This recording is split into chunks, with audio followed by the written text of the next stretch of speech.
गुवाहाटीला मी आपल्याला एक अत्यंत महत्त्वाची माहिती म्हणून सांगतोय, जी माहिती पुढे आलेली नाही आतापर्यंत। गुवाहाटीच्या हॉटेलमध्ये त्यानंतर आणखी एका आमदाराला मारहाण करण्यात आली। त्या दोन आमदारांना कोणी मारहाण केली हा प्रश्न पत्रकारांसाठी आहे, शोधावं त्यांनी।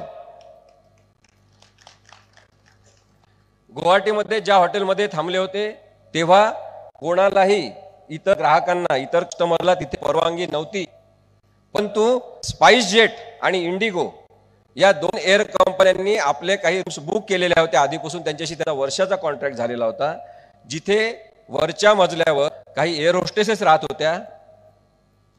माझा प्रश्न आहे की त्या हॉटेल